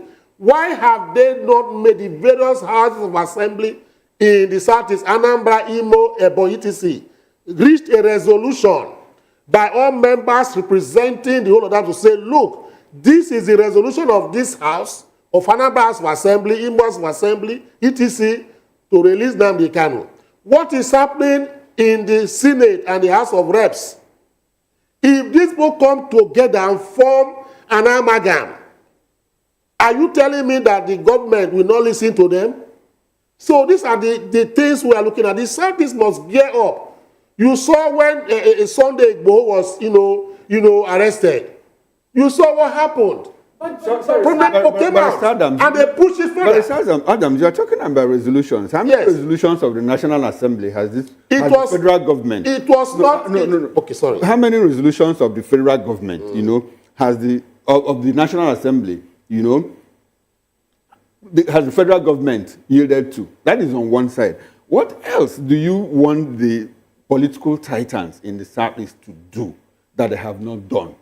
The National Assembly caucus Southeast caucus in the National Assembly have made representations to the president, both President Buhari and President Bola Ahmed Tinubu. Ugo Chinyere, a member of the House of Representatives, has led more than 50 legislators, across board, across the political parties, PDP, APC, Labour Party, to the president. People, Rocha Sokorocha has spoken. Ben Nwabeze said, please release Nnamdi Kanu to me. If he does anything, hold me responsible. Yes. Iwanyanwu said so. Can I just answer that what question? Else do you want just them answer to that do? question? Go ahead. Let me tell you, there's this particular uprising that came up in China. It's called the Tiananmen Square, killings, if you remember. In 1989, yes. Yes. You know what happened? People were agitating. But it got to a day, say, look, if you don't do this, we are not living here. The Chinese army, police came, they killed and did everything. Before you know what was going on, you saw what brought about the new China we have today. That's number one. Number two is this. In Nigeria, sanctimonious platitudes do not work on government. Now, personal interest and aggrandizement has caused all these things. Now, if, for instance, Eyinaya Baribe says, I am not going to be in the Senate again, I will not participate in the activities of the National Assembly, the Senate, until Nnamdi Kanu is released. Ugo Chinyere, that is fighting in Rivers State, he is not from Rivers. He is dabbling into the politics there, says, no, I will not be part of the House of Reps sitting again until Nnamdi Kanu is released. The other people come in that kind of a particular mode and say, we are not going to do this as political leaders. We will not participate until Nnamdi Kanu is released. What happens? Elections coming up in Anambra State, the governors say no, elections peacefully will not take place. Please release Nnamdi Kanu before elections can go on. But we didn't see Simon said elections should not hold. No, he was threatening. He was threatening violence. That was the reason why police had to go after him. But when you use civil, when you use your civil, disobedience, civil disobedience is that I will not vote. You don't have the right to come and arrest me for saying I will not. You can bring your materials here, but I will not come out to come and vote. Have I done anything that is criminal or criminalized? No. So it is more. They need to do more than that. Okay. Because when you are talking to a blind man, you might be shouting. The man will be looking at where is this voice coming from. He does not know until you touch him. When you slap him, I'm sorry for using the word, if you push him, he will now know that, a force has hit me. That the voice that I've been hearing, it means that the man who has been threatening has really come close to me. He will begin to run, or run for safety, or do something that will arrange. That is the situation. Southeasterners have been sitting at home. No, those on people, Mondays. see, let me tell you, I'm coming. In Pakistan, the judiciary reforms they have today, ordinary citizens were, parading the street, just like what is happening in Nigeria today. Judiciary is so bad. Everybody talking on television, radio, it is as case may be. The day lawyers will come out to say, until you probe and you remove this particular judge or these people, we will not go to court again. You will see reactions. See, in Nigeria, things like that do not work. For instance, let me give for an example. If ordinary citizens go to outside of this Tinubu Square to protest, police will come in there and disperse them with tear gas. But when you have prominent people like Save Nigerian Group, you saw that Save Nigeria Group that the police could not do anything. You have titans like this current president then, Wole Soyinka, Tunde Bakare, you have Tunji, whatever they call them, and all these activists from all over the country who were prominent. The policemen could not even go there with tear gas because they knew the caliber of people that were there. If you touch anyone, international community will respond. So what we are saying, it has gone beyond words. It has gone beyond words. So civil disobedience is not a criminal offense. Okay. No, but so now, if a man, you sit in the House of Assembly or maybe Senate, you are receiving your allowances. You come, release Nnamdi Kanu, you go back and begin to eat groundnut and eat pepper soup and jollof rice. The following 2 months you come, when the matter come up again, you release Nnamdi Kanu. You have done nothing. Look at Biaka who came and said, I will do everything humanly possible to make sure that this man is released. If Bianca decides to protest to the president, I am not saying you are no longer the president. Mr. President, can you release this man? I've given you the request. In the meetings they are holding, the executive meeting with the president, she's bold enough to stand up and say, please, Mr. President, I have done my bit today. Please, I want to whisper to your ear again. Release Nnamdi Kanu. Release this man for me. Akunle did it. Dora Akunle did it. It was her motivation. It was her outspokenness that brought about why Jonathan Knapp, the National Assembly, had to do that motion of doctrine of necessity. Because in the Federal Executive Council meeting, she stood up. Okay. And said, this should not be. Barrister Adams, I wanted to ask you this question. Please. You're a legal practitioner. Are you now in any way saying that we need to beg for justice, to be upheld in this country? Then also, when Bodejo, the man who also brought in arms for Mieti Allah Group, was arrested, he was later released this year, during, that was by January, under this present administration. Though we didn't hear anything about how the northern elites come up to say they are boycotting the election. And just like you made mention of Sunday Igboho and Showore, when they were also arrested for the, I would say the same thing Nnamdi Kanu did, because in Sunday Igboho's house, there were cache of arms and all that. But in Nnamdi Kanu's house, when it was invaded, nothing was found, nothing of such was found. Now, those people also were granted their bails and freedom. Did Yoruba people agitate and also I will answer that. Let's see. Are we now going to say we're begging? We have to, fall on our knees for justice to be. In Nigeria here, there's no need for us to sweep it under the carpet. Different stroke for different folks. Okay. We already know that. Even in our criminal jurisprudence, the North practices a different system, in the South practice a different system. In the courts, when you go to the court, it's at the discretion of the judge. The judge might look at a situation and say it's not, but a more difficult matter might come before that judge. It gives very liberal conditions to them. You cannot hold them for using their discretionary powers. And now, when you find yourself in a situation of that nature, what do? Because you know that it will not come to you. So you have to go and think what they call thinking out of the box politically. Thinking out of the box politically. Not by violence, but by civil disobedience. For instance, in conclusion, let me put this in order. If the Titans have said in the Southeast, all the governors, all the ministers serving in government, all the National Assembly members form a coalition, and I decide to go on maybe is it called a protest to the National Assembly first of all, then to Aso Rock and say, these are the things we want, led by Bianca Onu. Are you saying the president will not listen to them? All right, thank you very much. These are the things we are looking at. Pressed for time, and we'll have to wrap up this conversation. But before this segment, but before we go, Delefanimo, yesterday the Senate confirmed the new Chief of Army Staff. The House of Assembly. The House of Representative. Representative. He's been confirmed, Yeah. I think it's the Senate that confirmed the Chief of Army Staff. Senate confirmation. He's been because Senate committee. Yeah. On the so do we are we likely to, yes are we likely to see a new direction in the way against insecurity quickly with his confirmation?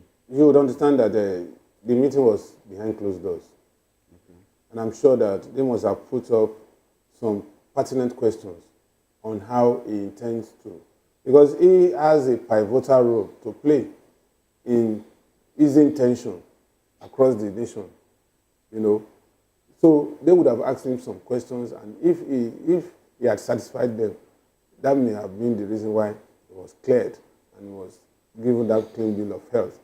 All right. We are going to see in the coming months how far he could go with his promises to the Senate. Okay, let's move on now. Now, recent revelations regarding the Port Harcourt refinery have sparked significant concerns as it was reported that only 6 trucks were loaded, starkly contrasting the 200 trucks claimed by the Nigerian National Petroleum Corporation Limited. A community leader in Eleme, Timothy Mbere, made this revelation in an interview with journalists. This discrepancy calls into question the operational efficiency and transparency of Nigeria's vital oil facility, the Port Harcourt Refinery, despite prior assurances of its revival. Now, in the light of these findings, NNPCL has taken steps to reassure the public by updating its commitment to revitalizing the Port Harcourt Refinery to full capacity. The corporation reiterated its dedication to enhancing the facility's infrastructure and technology, crucial measures aimed at increasing production capacity and driving Nigeria towards energy independence and economic stability.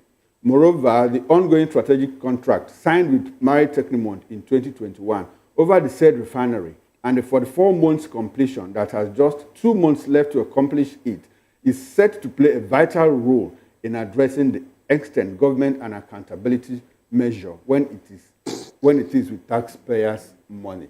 Oh well, that's the second topic of conversation. Now let's have a video of what's happening in Port Harcourt. The president of Alesa Eleme Association, Timothy Mbere, granted an interview, and let's hear what he has to say.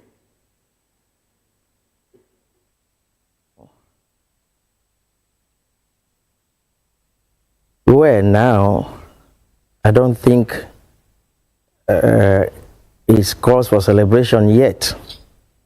What we are having in the media space is different from what we have on ground. I can tell it to you on authority as a community person that it was just a mere show we had on Tuesday at the Port Harcourt depot. A mere show in the sense that the Port Harcourt refinery, we call it Area 5, that is the old refinery, is merely on skeletal operation. When I say skeletal, some units were recently brought up and is running. Not the entire unit of the old refinery is functional as we speak. Very slow. I will give them the credit that at least they have started to see people. But as it were now, I don't think it's cause for celebration yet. What we are having in the media space is different from what we have on ground. I can tell it to you on authority as a community person that it was just a mere show we had on Tuesday at the Port Harcourt depot. A mere show in the sense that the Port Harcourt refinery, we call it Area 5, that is the old refinery, is merely on skeletal operation. When I say skeletal, some units were recently brought up and is running. Not the entire unit of the old refinery is functional as we speak. Very slow. I will give them the credit that at least they have started something, but not to say that, according to the chief head of corporate communication of the NNPC Limited, they have put it on the media that they are already producing 1,400,000 barrels per day. But that's not the case. That's not true. It's a very big, I don't want to use the word lie, but as an agency that are holding the oil industry on trust for Nigerians, they shouldn't put out some of this information that are not true. The true picture of what happened on Tuesday is that the NNPC has been under pressure to televise to Nigerians that everything is okay, and then that the old refinery has started functioning. I can tell you that the GMD, or the CEO as it were for now, was in Port Harcourt since Monday. The other MDs were also in Port Harcourt. The MD of Port Harcourt Refinery and those heading the operations department, they didn't sleep through the night of Monday breaking Tuesday because of this whole event they had on Tuesday. What was the true picture? The old Port Harcourt Refinery is built with its own utilities, different from the new Port Harcourt Refinery. In terms of tank farm, the tank farm that is servicing the old Port Harcourt Refinery has a different loading gantry at the depot. The party they had on Tuesday was held at the new loading gantry that is directly connected to the new refinery. And so, how does that work? It's impossible. They went there because the storage facility for the old refinery had some stock, old stock, that has been there for over 3 years. And so what they had, they released that stock and then loaded 6 trucks and then televised it to Nigerians that is the production from the old refinery, Port Harcourt refinery. That is not true. That is not true, Dr. Abate. And so I like Nigerians to know the truth.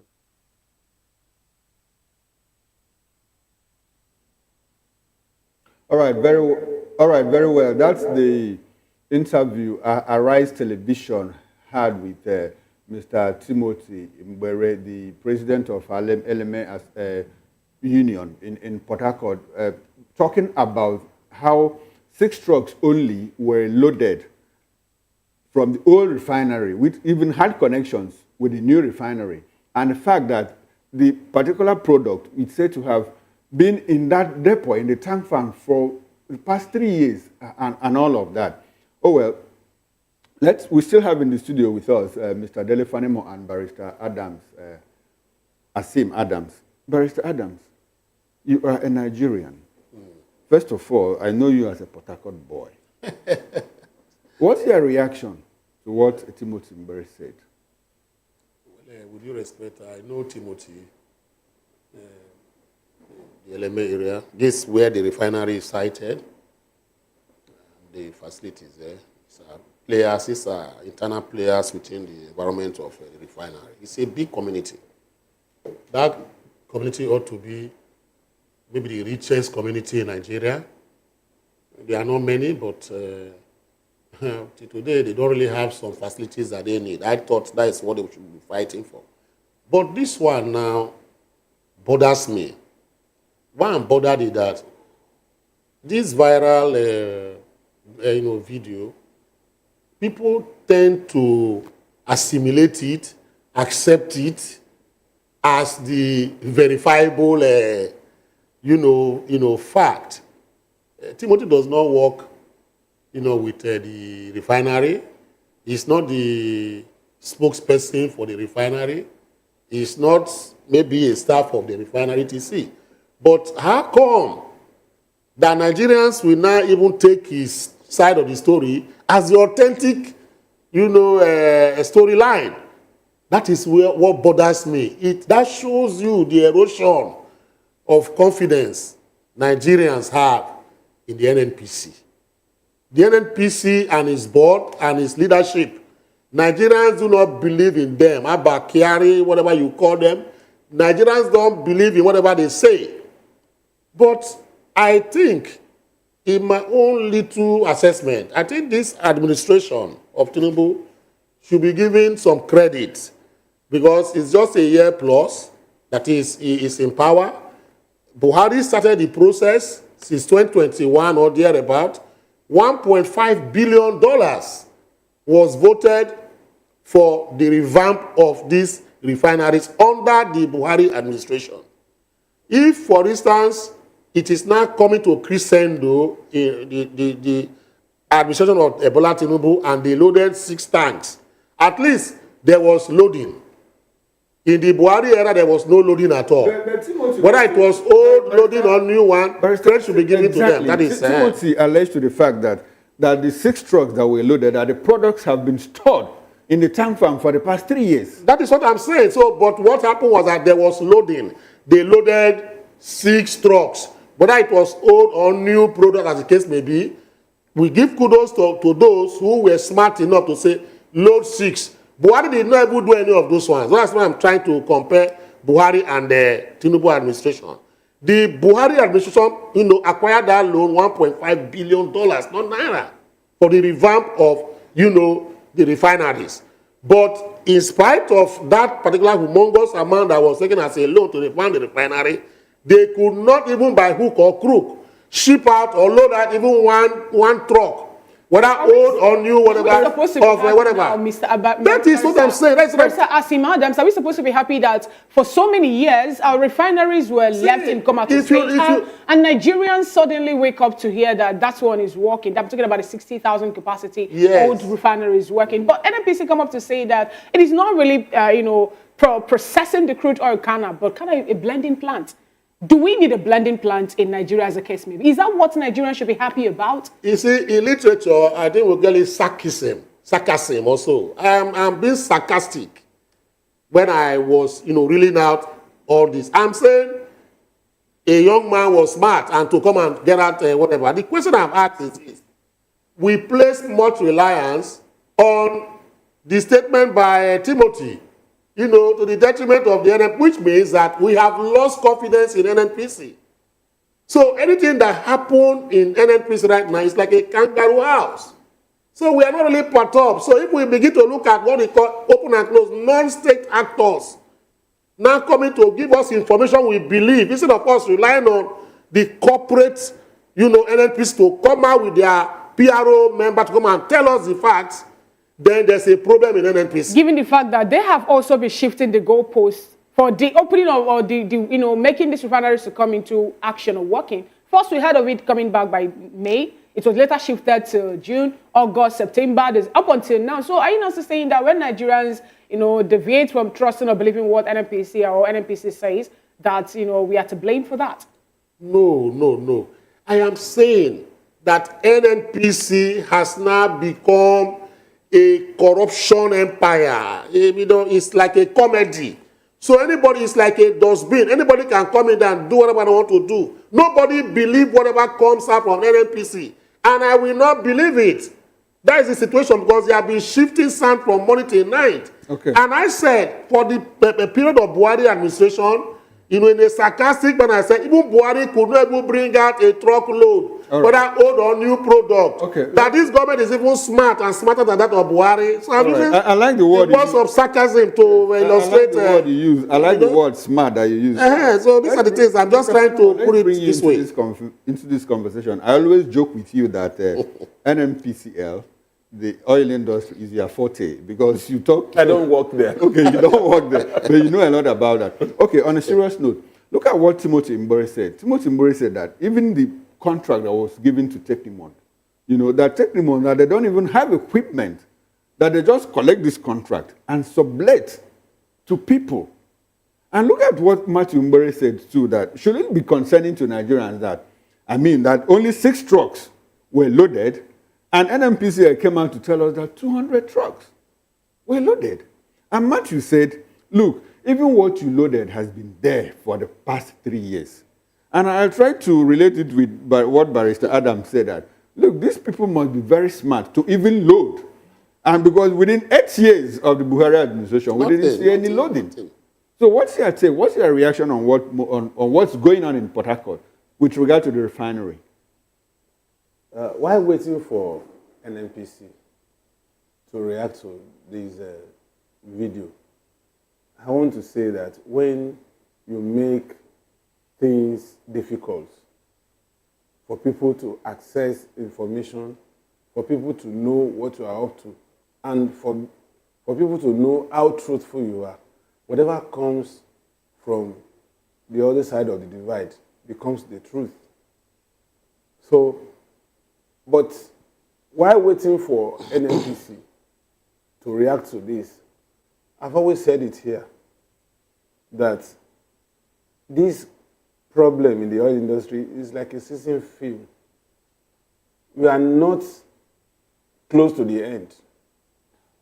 And I will say this because the major player in the oil industry today is NNPC.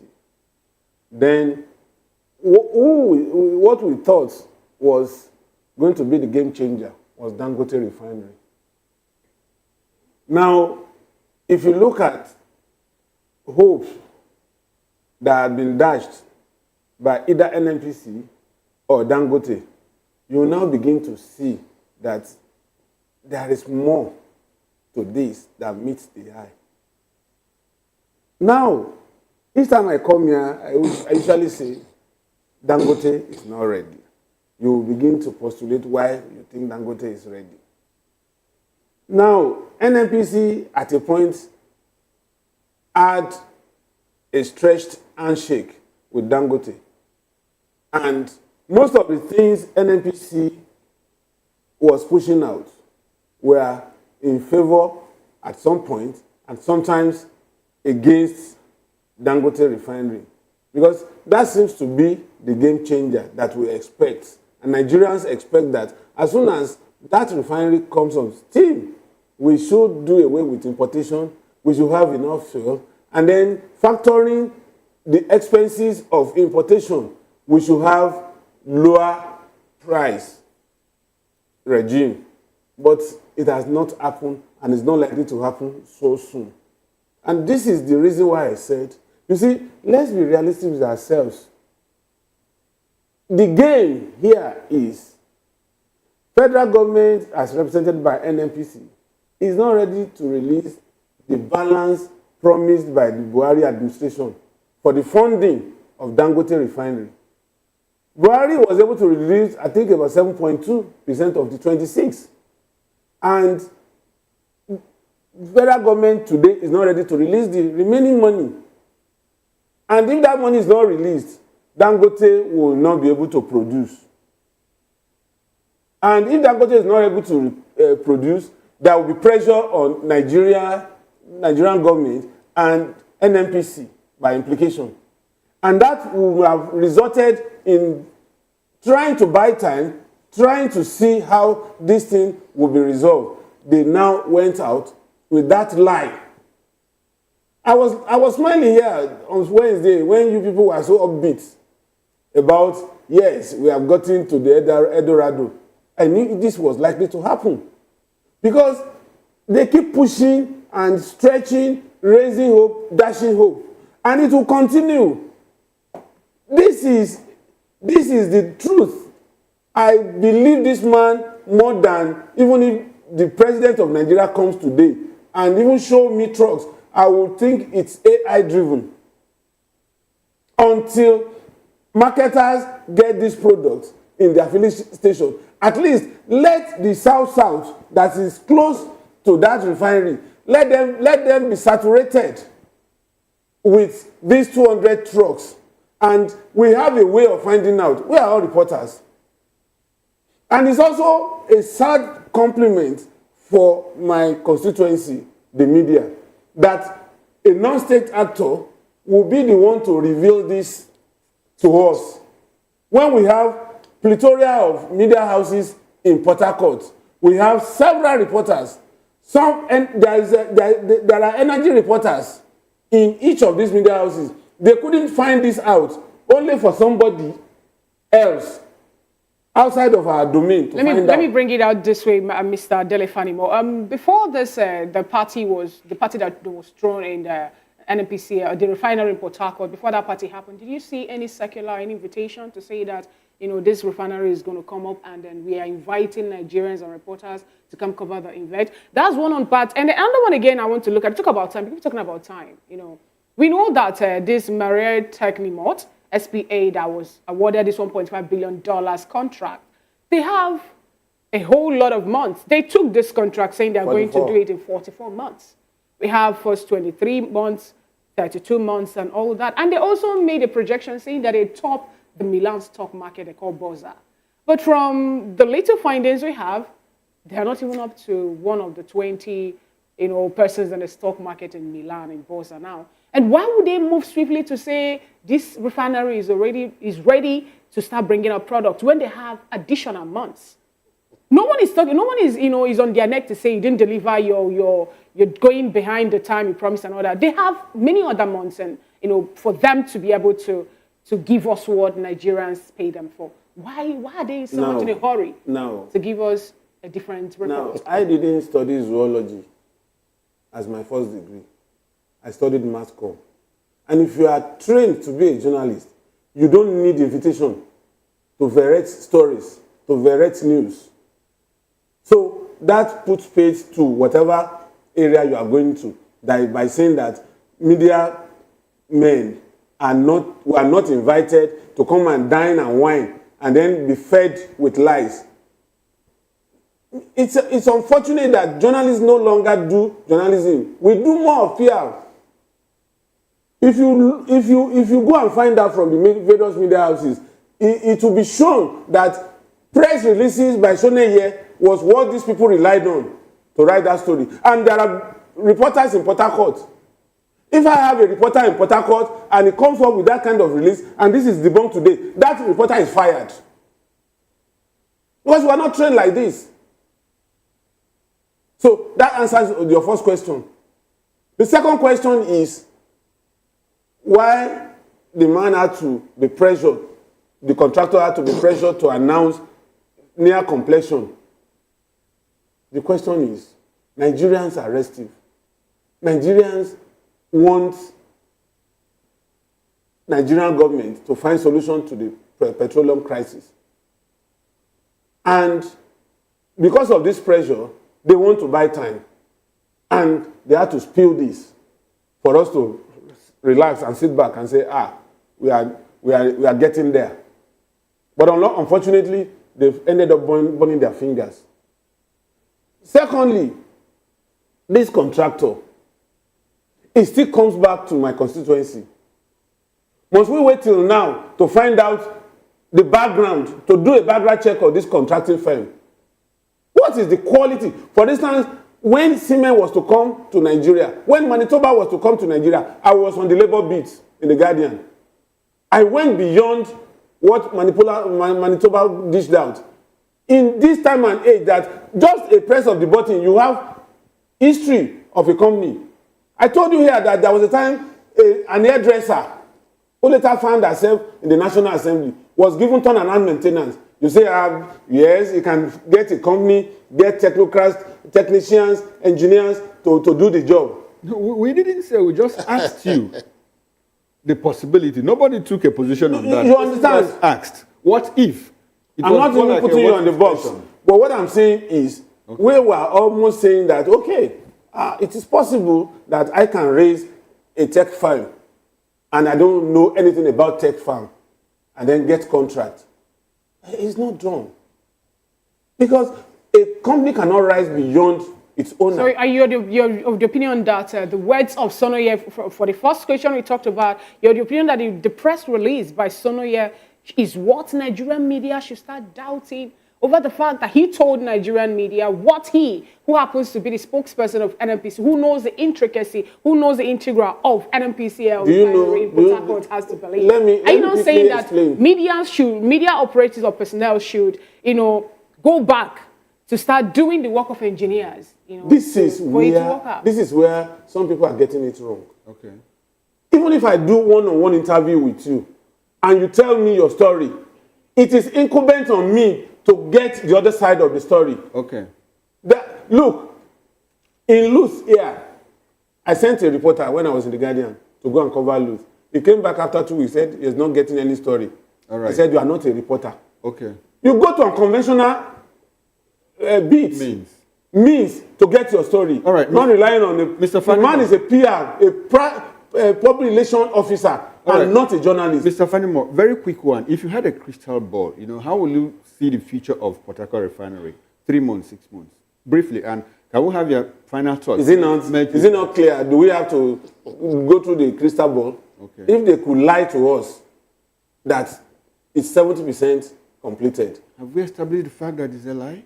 It's a lie. So why will you say it's a lie? Have you done your It's a lie. investigation? It's a lie because this is the second side of the story. And I tend to believe this man. Now how justify and if he's not saying the truth, he won't say it on television. All right, thank you very much. The same way Sonoye also told us. Sonoye is a PR person. Barrister, can we have your My concluding thought is that all this everyday NNPC problem we have in Nigeria, we are not. I don't care what we need is that let the price of petroleum products, come down to the barest minimum, so that we can bring our cars back on the road again and do some other things. It's really a very horrendous and harrowing experiences for Nigerians right now. On the street, people are suffering. Transportation, people beg you every day, when they see you, please, can I just get 100 naira to add to what I had to transport from point A to point B? Right. It's a sad one, and the president must listen to the cries of the people. Forget about these thinkings you do with the economy. These are shibboleths if the people do not get the effects of all these things. All right, thank you very much, Barrister Adam. Let me borrow finance words, draw the curtain. This is where we have to draw the curtain on this conversation. We've been speaking with two gentlemen, erudite gentlemen, Barrister Asim Adams, a lawyer and a political analyst, and Mr. Dele Fanimo, a seasoned reporter and VOP in-house analyst. Gentlemen, thanks for coming on this show. On behalf of I'm only lettered, I'm not learned. On behalf of the backroom staff, the tech team, and everybody that the figures behind the faces that you see, I am Chukwuma Okoro, and I had my colleague here with me, Fina Okechukwu. Enjoy the rest of your weekend. Enjoy the rest of November. By the time we reassemble here on Monday, it will be December. Thanks for coming on the show.